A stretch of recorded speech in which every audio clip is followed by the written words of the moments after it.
Sama-sama tayong magiging karakling.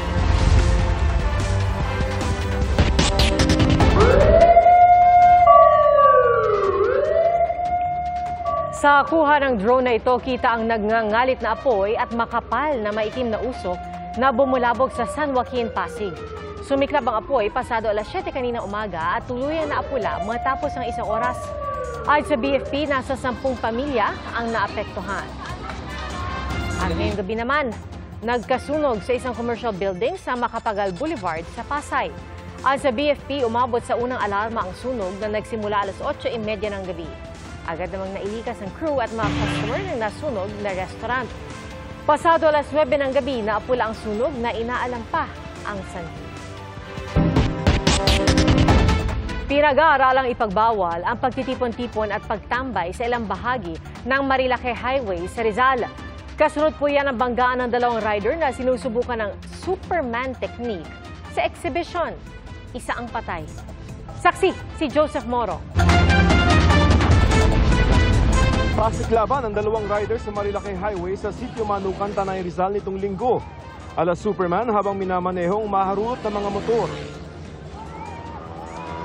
Pero nauwi ito sa trahedya na magkasabitan sila ma-out of balance hanggang sa bumangga sa gilid ng kalsada at sa iba pang rider na nanonood. Isa sa mga nanonood nahulog sa bangin. 6 ang sugatan, pero ang isa sa mga rider na si John Louis Arguelles dead on arrival sa ospital. Nakaligtas naman ang isa pang rider na si Rico Buyawan. Sa investigasyon ng Tanay Police, lumabas na walang lisensya ang namatay na si Arguelles. Pinabot na rin sa pulisya na hindi magsasampa ng kaso ang pamilya niya at iba pang biktima laban kay Buyawan. Pero ang Land Transportation Office, i-issuehan si Buyawan ng show cause order para hinga ng paliwanag kung bakit hindi dapat bawiin ang kanyang lisensya.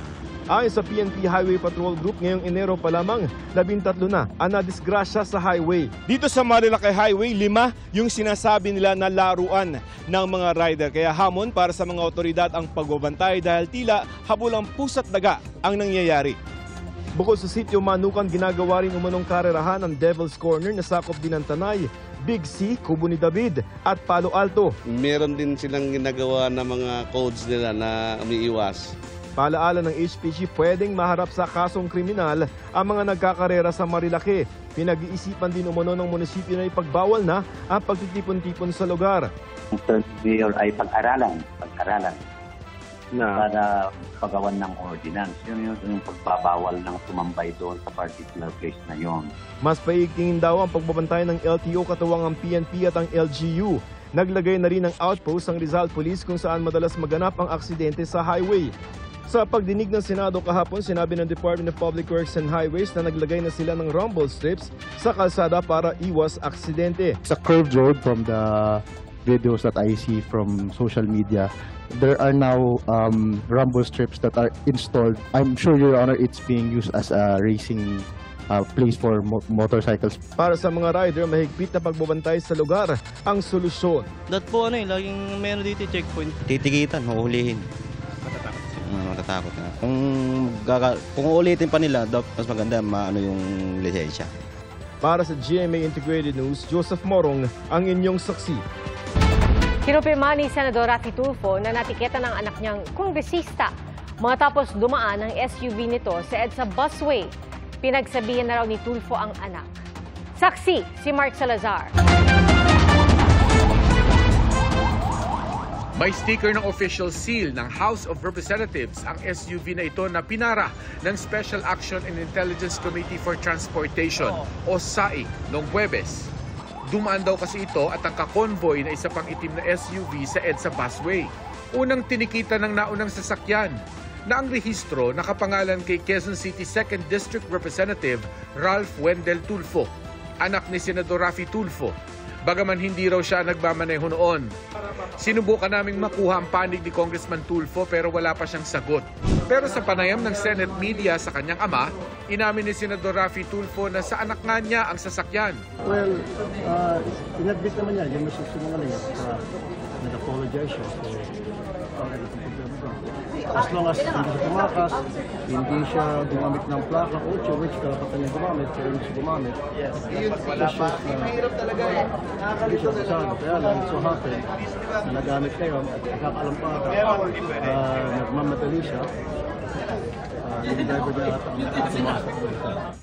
Dagdag ng senador. At pinagalitan ko siya. Pinagsabihan ko, pinagalitan ko. Yung anak niyo, sir, ang pinagdalitan? Pinagalitan ko, nag-sorry sa akin. Sabi ko, mag-apologize ko sa akin. So, sir, sino po sino po yung kasama sa convoy aside from Siya. Para kay Senador Tulfo, sapat nang nagpatiket at humingi ng paumanhin sa kanya ang anak. Pag hindi tumakas, wala akong nagka-problema. Pag hindi silang abuso, hindi nagmura, wala akong problema. Sinusubukan pa namin kunin ang panig ng SAIC tungkol dito. Base sa patakaran ng Department of Transportation, bukod sa mga bus na nag-ooperate sa EDSA Carousel, 5 pinakamatataas na opisyal ng gobyerno lang ang papayagang dumaan sa busway. Pwede ring dumaan ang mga re-responding emergency vehicles gaya ng ambulansya, truck ng bombero at Philippine National Police. Ang hindi autorisadong dumaan pwedeng pagmultahin ng 5,000 piso hanggang 30,000 piso. Depende kung pang ilang beses nang nahuli. Kung hanggang 4th offense na, pwedeng bawiin ang kanyang lisensya. Para sa GMA Integrated News, ako si Mark Salazar, ang inyong saksi. Bago sa saksi, humingi po ng paumanhin sa publiko si Quezon City 2nd District Representative Ralph Wendell Tulfo matapos mahuling dumaan sa EDSA busway ang kanyang sasakyan. Linaw rin ni Tulfo na walang nangyaring pagbanggit ng pangalan ng sino mang nasa posisyon at wala rin daw pang-aabuso sa mga otoridad. Tinanggap na nila ang tiket at nabayaran na rin ang kaukulang multa. Inisyuhan ng show cause order ng Commission on Higher Education ang isang eskwelahan dahil sa perwisyong inabot ng kanilang mga estudyante sa isang field trip nitong linggo. Marami po sa mga estudyante ang nakaranas ng matinding pagod at may mga hinimatay. Saksi, si Oscar Oida.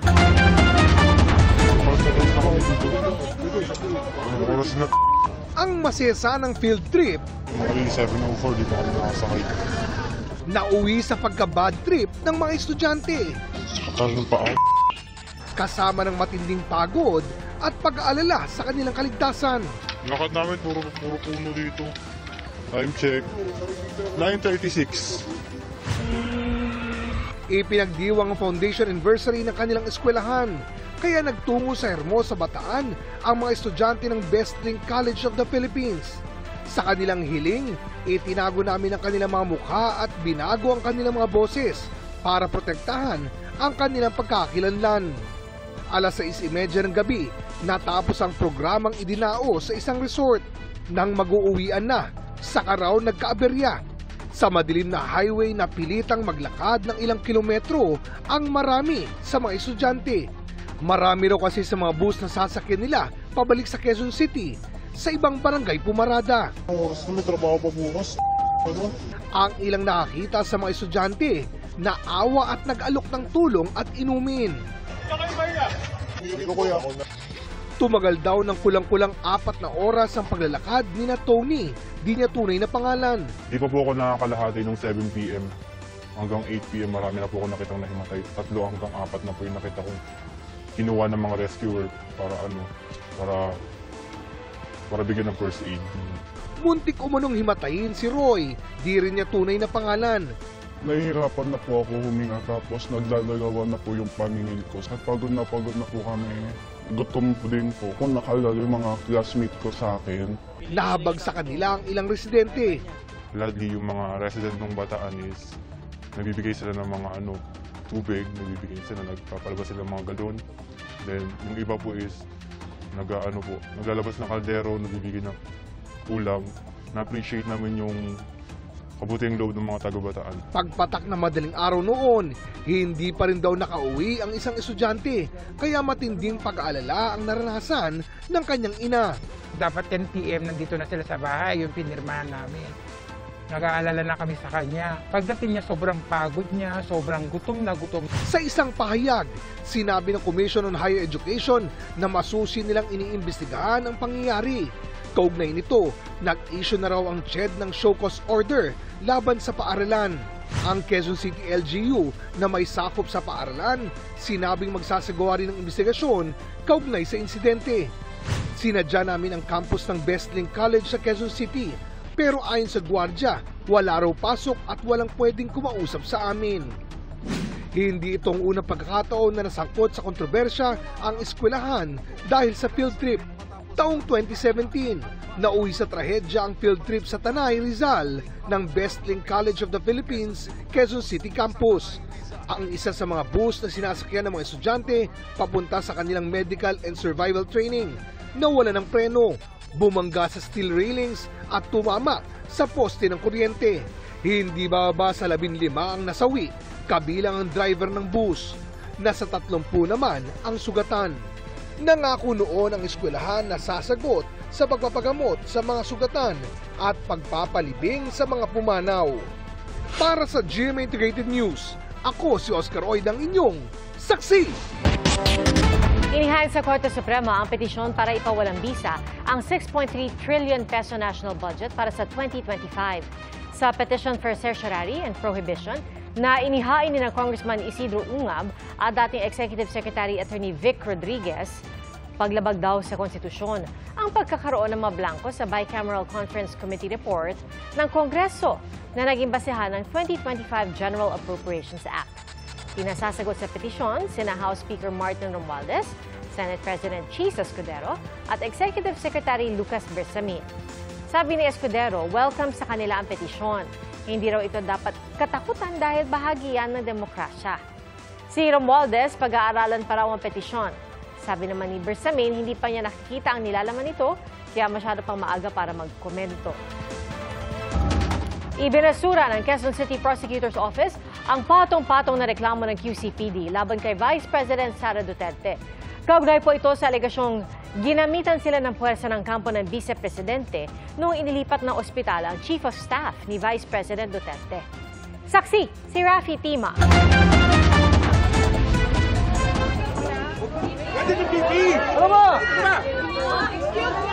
Kuha ito Nobyembre noong nakarang taon nang pilit ilipat sa St. Luke's Medical Center si Atty. Zuleika Lopez mula sa Veterans Memorial Medical Center. Ang paglipat, pinangunahan mismo ng boss ni Atty. Lopez na si Vice President Sara Duterte kasama ang ilang opisyal ng PSG na nakadetail sa bise. Sa kaguluhan, sinabi ni Police Lieutenant Colonel Jason Villamor, Chief ng QCPD District Medical and Dental Unit, na itinulak, sinigawan at ginamitan daw siya ng puwersa ng kampo ni VP Sara. Si Police Lieutenant Colonel Villamor ang napag-utusan noon na dalhin si Atty. Zuleika sa VMMC matapos sumama ang kanyang pakiramdam habang nasa detention facility ng Kamara. Dahil sa insidente, sinampahan ni Lieutenant Colonel Villamor ng reklamong direct assault, disobedience to authority at grave coercion sina Vice President Sara, isang Colonel Raymond Dante, Pitina La Chica at mga Janet Jane Does. Ang reklamo dinismiss ngayon ng City Prosecutor's Office ng Quezon City. Sa desisyon, sinabi ni Quezon City Prosecutor Vimar Barciliano na sumobra si Villamor sa pag-discharge ng kanyang kapangyarihan. Hindi rin niya napatunayan na siya ang may otoridad sa kustodiya ni Atty. Zuleika. Ang paninigaw at pagtulak ng mga akusado, reasonable din daw ayon sa ebidensyang nakita ng mga prosecutors. Wala rin daw ni isa sa mga witness ng complainant ang nag-corroborate sa mga ginawa niyang akusasyon. Hininga namin ng pahayag si Police Lieutenant Colonel Villamor at ang QCPD pero wala pa silang tugon. Para sa GMA Integrated News, ako si Rafi Tima, ang inyong saksi. Mga nagpakilalang turista na huling kumukuha ng litrato at video ng barko ng Philippine Coast Guard sa Palawan. Sa isang video, makikita pa ang isa na kinukunan ng barko ng PCG na paalis galing sa naval base papuntang West Philippine Sea. Ayon sa ilang residente, nagtaka sila sa kakaibang kilos ng umano'y turista. Mas naghinala pa sila na magkabit ang mga nagpakilalang Taiwanese tourists ng CCTV sa resort na kanilang nirentahan kahit walang pahintulot ng may-ari. Nakatutok pa raw ang mga CCTV camera sa dagat. Ayon sa source ng GMA Integrated News, ang mga nagpakilalang Taiwanese tourists ay Chinese nationals na hinihinalang nagsasagawa ng espionage o pang-eespiya. Ayon sa aming source, konektado rin sila sa unang naarestong Chinese national na ayon sa NBI at AFP ay hinihinalang espiya. Itinanggi ng asawa at pamilya ng naarestong Chinese ang alegasyon. Pero ayon sa AFP at NBI, may mga ebidensya sila at nakatakda nilang ilahad sa publiko. 4 na barko ng China Coast Guard binabantayan ngayon ng Philippine Coast Guard sa dagat ng Zambales. Kabilang sa mga ito ang CCG Vessel 5901 o tinaguriang monster ship ng China. Ayon sa PCG, isang barko ng China ang nagtangkapang lumapit sa shoreline ng Zambales. Kahapon, nirespondehan ng Philippine Coast Guard vessel BRP Cabra ang distress call mula sa isang Pinoy fishing boat. Patay na nang natagpuan ang isang mangingisda. Ayon sa PCG, nakarating din ang distress call sa China Coast Guard vessel na CCG 3304. Pero nagsagawa raw ito ng shadowing na humadlang sa pag-recover sa katawan. Sinusubukan pang kunan ng pahayag ang Chinese Embassy tungkol dito. Para sa GMA Integrated News, ako si Tina Panganiban Perez, ang inyong saksi. Aabot sa 100,000 ang inaasahan ng Manila Police District na dadalo sa pagsalubong sa Chinese New Year. At marami nga ang nakaabang na sa Jones Bridge. At saksi live, si Jomar Apresto. Jomar? Pia, patuloy ang pagdagsa ng mga tao dito sa Pasig River Esplanade at sa Jones Bridge sa Binondo, Maynila. Lahat sila ay excited para sa fireworks display kasunod ng pagsalubong sa Chinese New Year. Sa katunayan, hindi pa man nase-set up ang stage dito sa Jones Bridge, marami na ang mga nakapwesto sa tulay. Meron pang naglatag ng mga camping chair. Ang ilan naman, nakaupo muna sa gutter. Ang lalaki namang ito, may pa-flowers pa sa kanyang nobya. First time daw kasi nila dito at malapit na rin ang kanilang anniversary. Ang magkakaibigang dentistry students na nakausap namin, galing pa raw ng Valenzuela at first time masasaksihan ng countdown. Masaya naman daw ang kanilang experience mula pa sa kaninang pag-iikot nila. May grupo rin na magkakatrabaho na excited din sa event ngayon dahil ito na rin daw ang kanilang celebration para sa kanilang birthday. Bukod sa mga tao sa Jones Bridge, marami rin ang nakaantabay dito sa Pasig River Esplanade. Tanaw pa rin naman kasi dito ang fireworks display mamaya at para maiwasan na rin ang siksikan ng mga tao. At dahil patuloy ang pagdagsa ng mga tao, nakadeploy na raw ang mga pulis sa iba't ibang sulok ng Binondo. Gayon din ang mga tauhan ng barangay at iba pang volunteer para masiguro na magiging maayos ang salubong sa Chinese New Year. Ayon sa Manila Police District, aabot sa 100,000 ang inaasahan nilang dadalo sa countdown. Mula umaga hanggang gabi, close to 1,000 distributed sa lahat ng mga pinupuntahan ng mga kababayan natin, sa mga bilihan, sa may ongpin, sa mga kainan. At lalong-lalo na dito kasi mabubuhos ang tao mamayang gabi. Sinasabi nga natin, gusto natin magpaalala sa kababayan natin, lalo na ngayon, huwag nang magdala ng mga malalaking halaga ng pera, mga mahaling bagay. Ang nasa atin ang pag-iingat din. At yung mga kawatan, naghihintay lang yan ng pagkakataon. Super saya. Nag-enjoy po kami ngayon. Super saya ng gabi. Last year, ganun din. Madami din tao. Pero hindi ganito kadami. Siguro, mas welcome nila yung Ompin, yung Binondo. Kasi mas kilala na siya ngayon. Konghe Pachoy! Pia, habang naghihintay ang mga tao dito sa countdown, merong mga nagbabasking dito sa bahagi ng Pasig River Esplanade. At yan muna ang latest mula dito. Live mula sa Binondo, ako po si Jomar Apresto, ang inyong saksi. Sa National Grid Corporation of the Philippines, unang maglalagak ng puhunan ang Maharlika Investment Corporation. 19.7 billion pesos ang ipapasok na pondo ng Maharlika para makakuha ng 20% stake sa NGCP. Pinirmahan na ang kasunduan sa pagitan ng Maharlika at Synergy Grid and Development Philippines Incorporated na may hawak sa 40% shares ng NGCP. Sa ganitong paraan, makatutulong daw ang gobyerno sa pagsuporta sa mga proyektong makakapagpababa ng singil sa kuryente. At kasama po nito, magkakaroon ng Maharlika ng 2 board seats sa NGCP na mahalaga raw sa pagbabantay ng pamamahala nito. Nauna na nagpahayag ng pagkabahala ang ilang sektor na hawak ng State Grid Corporation of China ang 40% shares ng NGCP. Igir naman ng NGCP na hindi ito banta sa seguridad sa bansa. Bukod po sa job fair, magsasagawa rin daw ng libreng training ang Labor Department para sa mga Pilipinong dating nagtatrabaho sa mga POGO. Saksi, si JP Soriano. 7 taong nagtrabaho bilang POGO worker si Shirley, pero simula nang ipahinto ni Pangulong Bongbong Marcos ang operasyon nito sa Pilipinas, isa siya sa mga nawalan ng hanap buhay. Mabuti at may job fair ang gobyerno. Yun nga lang. 37 na po ako, mas mahirap. Kasi sa POGO before, walang age limit siya. Ang magkapatid na Johnny at Joanne na dati ring POGO workers, marami na raw napasahan ng resume, pero wala pa raw indikasyon na matatanggap sila.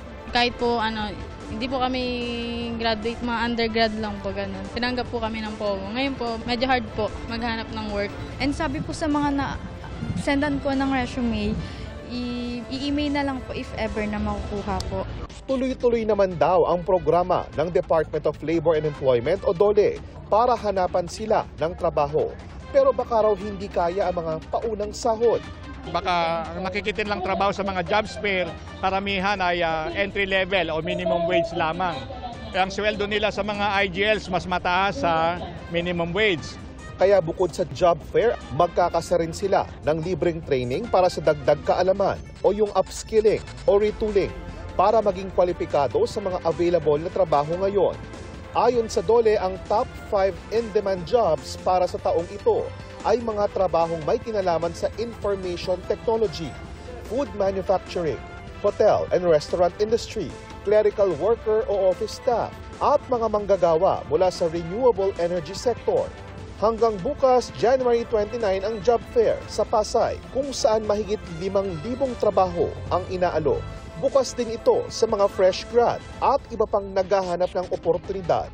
Para sa GMA Integrated News, ako si JP Soriano, ang inyong saksi. Ngayon pong huling gabi ng burol ng namayapang veteranang aktres na si Gloria Romero, inalala siya ng mga tagahanga at dating nakatrabaho. Saksi, si Aubrey Carampel. Mula sa mga pinakasikat sa pangalan sa mundo ng showbiz, hanggang sa mga tagahangang sumubaybay sa kanya, bumuhos ang pakikiramay sa huling araw ng burol para sa Philippine movie icon na si Gloria Romero na namayapa nitong Sabado sa edad na 91. Meron akong pakiusap sa inyo, ha? Pag-ingatan niyo parati. Mag-ingat kayo. Sa iba't ibang karakter na ginampanan ni Tita Glo sa loob ng 8 dekada. Alam ko kung anong ibig sabihin nun. Momo, make out lang. Or, momox. Hindi mabilang ang kanyang mga nakatrabaho, gaya ni dating Pangulong Joseph Estrada at Iza Calzado na gumanap na mas batang bersyon ni Gloria sa pelikulang Moments of Love. Napakaganda niya, hindi lamang dahil sa itsura niya, kundi sa kanyang pagdala sa sarili, pakikipagkapwa-tao. Nagbigay pugay rin ang co-actor nila sa pelikula na si Dingdong Dantes. Bihira po kasi yung pagkakataon na may makakasama kayo talaga na pillar ng industry, na talagang isang inspirasyon. Kakaiba talaga yung naging impact niya sa aking buhay dito sa industriyang ito. Para kay Film Development Council of the Philippines Chairperson Jose Javier Reyes, si Gloria raw ang maituturing na Queen of Philippine Movies. Kung paano niya tratuhin ako bilang writer, bilang director, ganyan din niya tratuhin ang mga utility, even down to the smallest person on the set. To the very end, she was regal. She had demeanor. She had the dignity, which gave premium to the profession. Para sa GMA Integrated News, Aubrey Carampel ang inyong saksi. Pagiging responsableng botante at pagiging mapanuri sa social media. Yan po ang binigyang diin sa GMA Masterclass Election 2025 Dapat Totoo Series sa Mindanao. Saksi, si Sario Chavez ng GMA Regional TV. Sa Mindanao leg ng GMA Masterclass Election 2025 Dapat Totoo Series, naging sentro ng diskusyon sa Liceo de Cagayan University sa Cagayan de Oro City ang pagiging responsableng botante at pagiging mapanuri sa mga nakikita sa social media. Kapag nakakita kayo ng content, what do? You have to watch, read, and listen. Consume the content, but for the purpose of finding out kung talaga bang yung content na yan ay totoo. Especially now, especially now that deepfake content has been circulating. Pagpili rin ng tamang kandidato ang binigyang diin sa huling bahagi ng Mindanao Leg sa Central Mindanao University sa Maramag, Bukidnon, na dinaluhan ng libu-libong estudyante. This masterclass is not just an event. It is actually a call of action. It is a testament to the critical role that informed and responsible citizens play a vital role in shaping the future of our nation. The challenge of discerning truth from misinformation becomes even more pressing. Fake news undermines not just individual understanding but also the very fabric of democracy and governance. Sa kanyang mensahe, ibinahagi ni Senior Vice President and Head ng GMA Integrated News, Regional TV and Synergy, Oliver Victor B. Amoroso, ang kahalagahan sa pagiging masinop at fact-checkers bilang depensa sa mga nagpapakalat ng maling balita o impormasyon. We the people are the leaders. We are the deciders. So make yourselves knowledgeable about these issues. Watch the news on TV. Read digital. And don't fall, rather, for slogans, one-liners, screamers, and hate peddlers. Para sa GMA Integrated News, Cyril Chavez ng GMA Regional TV 1 Mindanao, ang inyong saksi.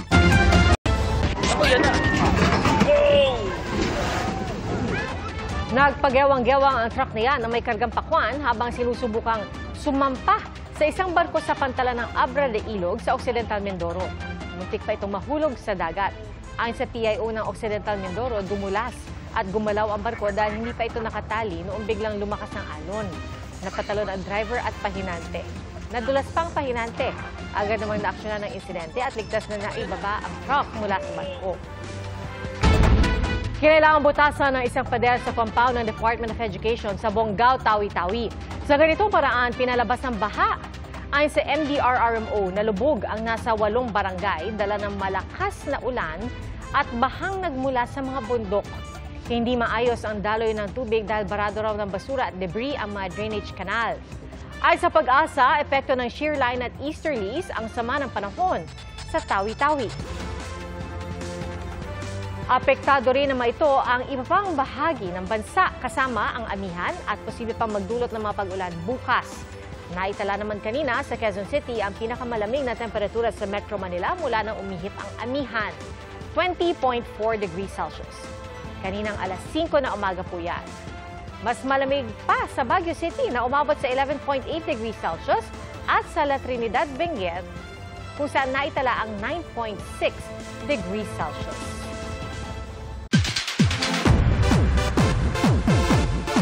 It's official! Sinelyohan na po ng GMA at ABS-CBN ang Pinoy Big Brother sa GMA sa isang contract signing event na naganap sa mismong bahay ni Kuya. Narito ang showbiz saksi ni Nelson Canlas. Tagalinis, tagalaba, taga-start ng kotse. After Unbreak My Heart, it's showtime! At ang highest-grossing Filipino film of all time na Hello, Love Again. Another giant collab na naman ang sinelyohan ng GMA Network at ABS-CBN Studios. This time, ile-level up ang longest-running reality show ng bansa, ang Pinoy Big Brother, na mapapanood na sa GMA soon.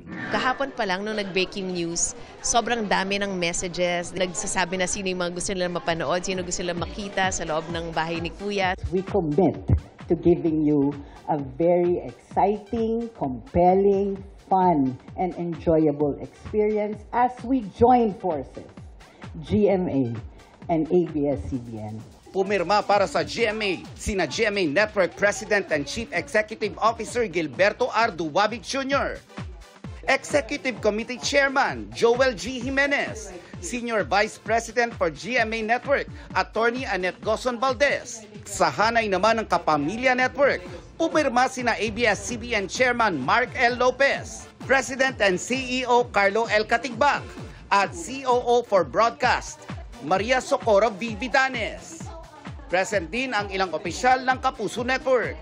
Inilibot din ng ABS-CBN executives ang GMA executives sa ilang bahagi ng bahay ni Kuya, gaya ng confession room. Sa 20th year ng reality show, mas bibigyang kulay ng mga sparkle artists at star magic talents ang mas pinatinding Pinoy Big Brother Celebrity Edition Collab. Ilang kapuso na alumni ng bahay ni Kuya, sina Megan Yang, Tom Rodriguez at Beauty Gonzalez. Para sa GMA Integrated News, Nelson Canlas ang inyong saksi. Salamat po sa inyong pagsaksi. Ako si Pia Arcangel. Para sa mas malaking misyon at sa mas malawak na paglilingkod sa bayan. Mula sa GMA Integrated News, ang News Authority ng Filipino. Hanggang bukas, sama-sama po tayong magiging saksi. Mga kapuso, maging una sa saksi. Mag-subscribe sa GMA Integrated News sa YouTube para sa iba't ibang balita.